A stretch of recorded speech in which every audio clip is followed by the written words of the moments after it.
Episode 3 میں آپ نے دیکھا تھا کہ سنائل جو ہے وہ حیان شیرگل کے آفس میں جاتی ہے اور وہاں پر حیان اس کا انٹرویو لیتا ہے اور وہ ایک دوسرے کو پہچان جاتے ہیں کہ ان کی جو پہلی ملاقاتیں ہوئی تھیں وہ آپس میں ہی ہوئی تھیں۔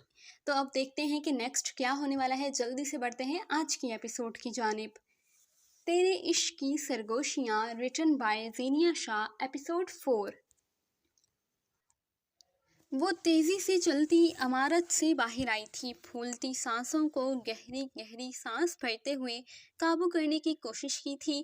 اس نے سر اٹھا کر آسمان کو دیکھا، جہاں سرمئی بادل ایک بار پھر آسمان کو اپنے حصار میں لیتے برسنے کو تیار کھڑے تھے۔ یہ کیا ہو رہا ہے مجھے؟ میں اتنی کمزور نہیں ہوں۔ اس نے خود کلامی کرتے ہوئے اپنی کیفیت پر غور کرنا چاہا۔ کیا تھا اس میں جو مجھے اپنی جانب کھینچ رہا تھا؟ وہ عمارت کے داخلی راستے پر بیچوں بیچ کھڑی خود سے لڑتی اپنی کیفیت کو سمجھنے کی تگودو میں تھی۔ دل کی بڑھتی گھٹتی دھڑکنیں اسے اپنے کانوں میں سنائی دے رہی تھی۔ سنی، تم کیوں ایسے باہر آ گئی؟ میرا انتظار تو کرتی۔ فہا اسے باہر آتے دیکھ چکی تھی، اس لیے سیدھی اس کے پیچھے باہر آئی تھی۔ کیا ہوا؟ تمہاری ہوائیاں کیوں اڑی ہوئی ہیں؟ اس نے سنائل کے سرخ پڑتے چہرے کو دیکھ کر چونک کر پوچھا تھا۔ فہا، اس نے بے قابو دھڑکنوں اور پھولی سانسوں کو سنبھالتے ہوئے اس کی جانب دیکھا۔ بولو، مجھے گھبراہٹ ہو رہی ہے۔ اندر کچھ ہوا ہے کیا؟ کسی نے بدتمیزی کی تمہارے ساتھ؟ فہا کو اس کی حالت دیکھ کر خدشہ ہوا تھا۔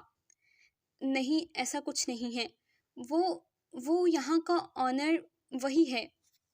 اسے سمجھ نہیں آ رہا تھا کہ کیسے اسے بتائے۔ اس نے تو اس کا نام بھی نہیں پوچھا تھا، جبکہ اس کا نام سامنے ہی خوبصورت سی شیشے سے بنی نیم پلیٹ پہ جگمگا رہا تھا، لیکن اس کی نگاہیں اس کے علاوہ کچھ دیکھنے کے قابل ہوتی تب نہ۔ کون ہے سنی؟ کیا کہہ رہی ہو تم؟ مجھے کچھ سمجھ نہیں آ رہا۔ اس نے اس کی مبہم باتوں پر الجھ کر دیکھا۔ ہائے، اگر آپ کی اجازت ہو تو کیا میں آپ کا کچھ وقت لے سکتا ہوں؟ وہ ایک میز کے سامنے جا رکا جہاں 4 لڑکیاں ہنستی کھلکھلاتی اپنی باتوں میں مگن تھیں۔ مقابل کی ہنسی کو اس کی آواز سنتے یکدم بریک لگے تھے اور ان چاروں نے حیرت و بے یقینی سے سر اٹھا کر اپنے سامنے کھڑے اس شہزادوں کی آن بان رکھنے والے شخص کو دیکھا تھا، جو منتظر نگاہوں سے ان میں سے ایک کو دیکھ رہا تھا۔ شور، وہ اپنی حیرت کو پسے پشت ڈالتی تینوں لڑکیوں سے معذرت کرتی کھڑی ہوئی۔ اس سے پہلے کہ وہ ان سے کچھ اور کہتی، مقابل نے لمحے میں اس کا ہاتھ تھاما